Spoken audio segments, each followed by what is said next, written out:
പക്ഷേ ഇന്ത്യയും ചൈനയും റഷ്യയും പുതിയൊരു കൂട്ടുകെട്ട് ഇത് കാണുമ്പോൾ തന്നെ ട്രംപിന് വല്ലാത്ത ബുദ്ധിമുട്ടുണ്ടാകുന്നുണ്ട്, വല്ലാതെ ഒരു അസ്വസ്ഥതയൊക്കെ ട്രംപ് പ്രകടിപ്പിക്കുന്നുമുണ്ട്. ഇപ്പോൾ പല സാധനങ്ങൾക്കും, അതായത് കിറ്റെക്സ് 106 മില്യൺ ഡോളറിൻ്റെ കയറ്റുമതിയായിരുന്നു നടത്തിയിരുന്നത്. ഇപ്പോൾ അതിന് തിരിച്ചടി കിട്ടി ഈ തീരുവ മൂലം. ടൈഗർ പ്രോൺസ് എന്ന് പറയുന്ന ഒരു ചെമ്മീൻ ഐറ്റമാണ് ഇവിടെ നിന്ന് ഏറ്റവും കൂടുതൽ അമേരിക്കയിലേക്ക് കയറ്റുമതി ചെയ്തിരുന്നത്.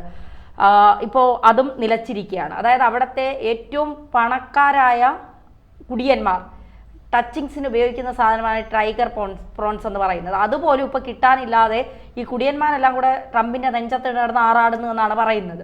അപ്പോൾ അത്രമാത്രം അമേരിക്കയുടെ സാമ്പത്തിക നില ഭദ്രമല്ല, അത് താറുമാറായിക്കൊണ്ടിരിക്കുക എന്നാണ് പറയുന്നത്. ഈ ഒരു പുതിയ കൂട്ടുകെട്ടും അമേരിക്കയുടെ ഈ സാമ്പത്തിക നിലയുടെ തകരാറും ഇതെങ്ങനെയാണ് നമ്മൾ കൂട്ടി വായിക്കേണ്ടത്? അമേരിക്കയുടെ സാമ്പത്തിക നിലയെക്കുറിച്ച് വിദഗ്ധന്മാരുടെ അഭിപ്രായ പ്രകടനങ്ങളിൽ മുഴച്ചു നിൽക്കുന്ന ഒരു കാര്യം, 2 ട്രില്യൻ്റെ ഡെഫിസിറ്റ് അമേരിക്കയുടെ സാമ്പത്തിക മേഖല നേരിടുന്നു എന്നുള്ളതാണ്. ഈ 2 ട്രില്യൺ ഡെഫിസിറ്റ് പരിഹരിക്കുന്നതിന് വേണ്ടിയുള്ള ഒരു പരിശ്രമമാണ് ട്രംപ് യഥാർത്ഥത്തിൽ പല തരത്തിലുള്ള കസർത്തുകളിലൂടെ നടത്തിക്കൊണ്ടിരുന്നത്. അതിൻ്റെ പ്രത്യാഘാതങ്ങൾ പലതാണ്. പക്ഷേ ആ പ്രത്യാഘാതങ്ങളെ മറികടക്കാൻ പറ്റുന്ന തരത്തിൽ അവരവരുടെ കാര്യങ്ങളെല്ലാവരും മുന്നോട്ട് കൊണ്ടുപോകാനായിട്ടുള്ള സാധ്യതയാണ് നിലവിലുള്ളത്. അപ്പോൾ നമുക്ക് വലിയ തരത്തിലുള്ള തിരിച്ചടി പല മേഖലകളിലും ഉണ്ടാകുന്നുണ്ട്. അതിൽ 2 കാര്യമാണ് ഇപ്പോൾ പറഞ്ഞത്. ഒന്ന് കിറ്റെക്സിൻ്റെ കാര്യം, മറ്റൊന്ന് പ്രോണിൻ്റെ കാര്യം.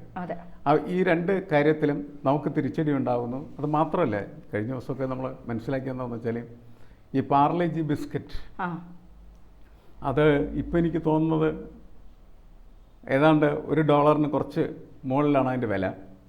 ഇന്ത്യൻ റുപ്പി വെച്ച് കണക്കാക്കുന്ന സമയത്ത് നേരത്തെ 100 രൂപയായിരുന്നു. ഈ എന്താണ് ചുങ്കം വർദ്ധിപ്പിച്ചതിൻ്റെ ഫലമായിട്ട് 200 രൂപയായിട്ട് അത് മാറുകയാണ്. നമുക്ക് മനസ്സിലാക്കാൻ പറ്റില്ല. പറഞ്ഞു കഴിഞ്ഞാൽ നമുക്കിവിടെ വളരെ കുറച്ച് പൈസ കിട്ടുന്ന ഒരു സാധനമാണ്. പക്ഷേ അവിടെ അത്രയും പൈസ കൊടുത്താലേ അത് കിട്ടുകയുള്ളൂ. അപ്പോൾ അവരെന്താ ചെയ്യുന്നത് വെച്ചാൽ ഇതൊക്കെ വരുന്ന കാര്യം അവിടുത്തെ കച്ചവടക്കാരൊക്കെ നേരത്തെ തന്നെ അറിഞ്ഞിരുന്നതാണ്. അവരൊക്കെ വലിയ ലോട്ട് ഡംപ് ചെയ്ത് വെച്ചിരിക്കുകയാണ്. കുറേ കാലത്തൊക്കെ അതിങ്ങനെ പോകും. അതിനിടയിൽ ഈ പ്രശ്നങ്ങളെല്ലാം പരിഹരിക്കപ്പെടും എന്നതാണ് പൊതുവായിട്ടുള്ള അവരുടെയൊക്കെ ഒരു വിലയിരുത്തലാണ്. പക്ഷേ അതെങ്ങനെയാണ് സംഭവിക്കാൻ പോകുന്നതെന്നറിയില്ല. എന്തായാലും ഇതിനകത്ത് അമേരിക്കയിലെ തന്നെ ഇന്ത്യക്കാരായിട്ടുള്ള വിദഗ്ധരായിട്ടുള്ള വ്യവസായികൾ പറയുന്നത് നമ്മളതിൻ്റെ അകത്ത് നേരെ എതിർക്കുന്ന സമീപനത്തിനേക്കാൾ നല്ലത് അതല്ലാത്ത തരത്തിൽ എങ്ങനെ അതിനെ പരിഹരിക്കാനായിട്ട് പറ്റും എന്ന് പരിശോധിക്കലാണ് എന്നാണ് അവിടുത്തെ വ്യവസായികളെല്ലാം പറഞ്ഞുകൊണ്ടിരിക്കുന്നത്. പക്ഷെ നമുക്കറിയാം അതുകൊണ്ടൊന്നും മാത്രം പ്രശ്നം പരിഹരിക്കപ്പെടാൻ പോകുന്നില്ല. അതുകൊണ്ട് ഇപ്പോൾ എടുത്തിരിക്കുന്ന സമീപനം തന്നെയാണ് സ്വീകാര്യമായിട്ടുള്ളത്. എന്നുവെച്ചാൽ എതിർക്കുക. അങ്ങനെ എതിർക്കുന്ന സമയത്ത് നമുക്ക് വേറെ ബദൽ മാർഗങ്ങൾ കണ്ടെത്തണം. ആ ബദൽ മാർഗങ്ങൾ കണ്ടെത്താനായിട്ട് ഇപ്പോൾ വന്നിരിക്കുന്ന ഒരു പുതിയ ശക്തി എന്ന് പറയുന്നത് ഇന്ത്യയും ചൈനയും റഷ്യയും അടങ്ങുന്ന ഒരു ട്രയംവിറേറ്റ് എന്ന് വേണമെങ്കിൽ നമുക്ക് വിശേഷിപ്പിക്കാവുന്നതാണ്. അപ്പോൾ ഈ ത്രികക്ഷി സംയോജനം എന്ന് പറയുന്നത് ലോകത്തിൻ്റെ ക്രമം തന്നെ മാറ്റും. എന്നുവെച്ചാൽ ഒരു വേൾഡ് ഓർഡർ ഉണ്ട്.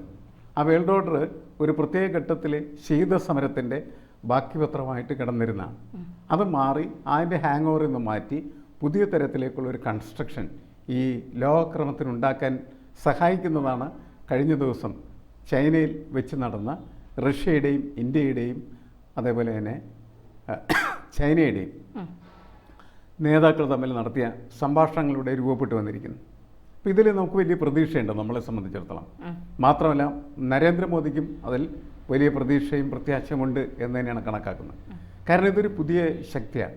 ഇതിക്കും ഒരിക്കൽ പോലും പരീക്ഷിക്കാത്തതായിട്ടുള്ളൊരു ശക്തിയാണ്. അതുകൊണ്ട് അത് വളരെ ഗുണകരമായിട്ട് മാറിത്തീരാനുള്ള സാധ്യതയും നമ്മൾ കാണുന്നുണ്ട്. മാത്രമല്ല നമ്മുടെ തൊട്ടയൽവക്കമായിട്ടുള്ള ചൈനയുമായി കുറച്ചുകൂടി സൗഹാർദ്ദപരമായിട്ടുള്ള സമീപനങ്ങൾ ഉണ്ടായിക്കഴിഞ്ഞാൽ അത് മെച്ചപ്പെട്ടത് തന്നെയായിരിക്കും എന്നാണ് പൊതുവെ വിലയിരുത്തപ്പെടുന്നത്.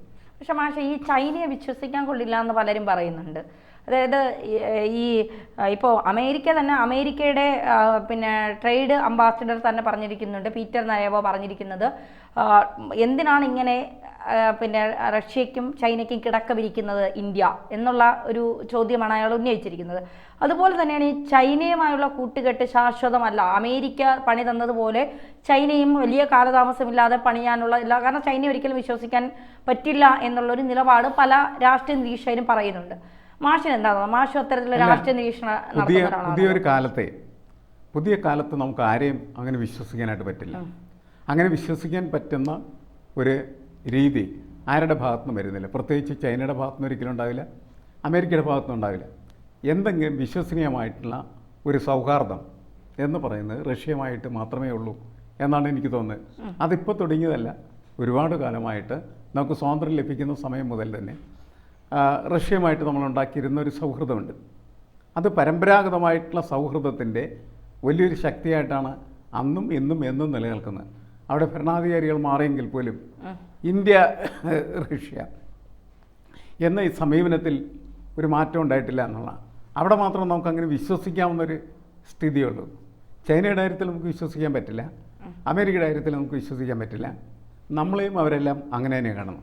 എന്നുവെച്ചാൽ പുതിയ കാലത്തിൻ്റെ നയതന്ത്ര ബന്ധങ്ങൾ എന്ന് പറയുന്നത് സൗകര്യപ്രദമായിട്ടുള്ള രീതിയിൽ നമുക്ക് നിലപാടെടുക്കാം എന്നുള്ളതാണ്. നമുക്ക് ഗുണകരമാണെങ്കിൽ നമുക്ക് അതിനനുസരിച്ച് നിലപാടെടുക്കാം, നമുക്ക് ഗുണകരമല്ലെങ്കിൽ നമുക്ക് തള്ളാം. ഇങ്ങനത്തെ ഒരു സ്ഥിതിയിലേക്ക് ഈ ലോകത്തിൻ്റെ നയതന്ത്ര ബന്ധങ്ങൾ മാറിക്കൊണ്ടിരിക്കുകയാണ് ചെയ്യുന്നത്. വ്യാപാര ബന്ധങ്ങളിലും അത്തരത്തിലുള്ള മാറ്റങ്ങൾ പ്രകടമാണ്. അപ്പോൾ ഇവിടെ വിശ്വാസത്തിൻ്റെ പ്രസക്തിയില്ല, വിശ്വാസം അപ്രസക്തമാണ്. നമുക്ക് ആവശ്യമുള്ള കാര്യങ്ങൾ, അതിന് നമുക്ക് എന്തെല്ലാം ഗുണകരമായിട്ട് സംഭവങ്ങൾ കിട്ടുമോ അത് നമുക്ക് നേടിയെടുക്കാനായിട്ട് കഴിയാന്നുള്ളത്. ഇപ്പോൾ എന്താ അമേരിക്ക ചെയ്യുന്ന ഏറ്റവും പ്രധാനപ്പെട്ട പ്രശ്നമാണ് പ്രോണ്ടാരിമർ. അതിനേക്കാൾ വലിയ തരത്തിൽ നമുക്ക് അടി കിട്ടാൻ പോകുന്നത് ഫാർമസ്യൂട്ടിക്കൽ രംഗത്ത്. ഇപ്പോൾ അവരൊന്നും ചെയ്തിട്ടില്ല. അവിടെ ഈ കനത്ത നികുതി അടിച്ചേൽപ്പിച്ച് കഴിഞ്ഞാൽ നമ്മൾ കോടിക്കണക്കിന് രൂപയുടെ ബിസിനസ് ആയിരിക്കും അവിടെ എന്ത് ചെയ്യുന്നത്, അടഞ്ഞു പോകാനായിട്ട് പോകും. അപ്പോൾ ഇതൊക്കെ നോക്കി നിന്നിട്ട് വേണം മുന്നോട്ട് പോകാൻ എന്ന ഒരു പാഠമാണ് യഥാർത്ഥത്തിൽ ഷാങ്ഹായിൽ നിന്ന് നമുക്ക് ലഭിച്ചുകൊണ്ടിരിക്കുന്നത്.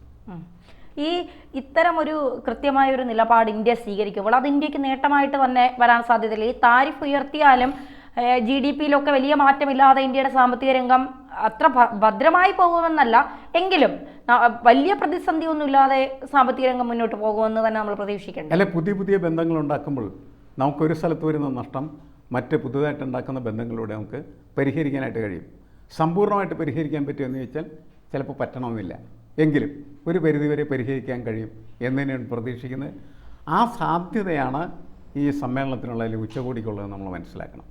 ഇങ്ങനെ പുതിയ തരത്തിൽ, അതായത് പഴയ ബന്ധങ്ങൾ തകരുകയാണ്.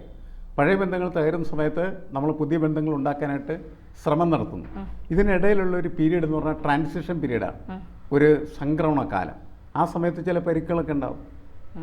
ആ പരിക്കുകൾ നമുക്ക് കൈകാര്യം ചെയ്യാൻ പറ്റുന്ന തരത്തിൽ, നമുക്ക് സർവൈവ് ചെയ്യാൻ പറ്റുന്ന തരത്തിലായിരിക്കണം എന്ന ഒരു ശാഠ്യം മാത്രമായിരിക്കും നമ്മുടെ നയതന്ത്ര വിദഗ്ധർ സ്വീകരിക്കുക എന്നാണ് എനിക്ക് തോന്നുന്നത്. എന്നുവെച്ചാൽ ഇതുകൊണ്ട് വലിയ പ്രശ്നങ്ങൾ ഉണ്ടായെന്ന് വെച്ചാൽ പെട്ടെന്ന് പ്രത്യക്ഷത്തിൽ പ്രശ്നങ്ങളൊന്നും കാണില്ല, പക്ഷേ അടിയൊഴുക്കുകൾ ഉണ്ടാകും.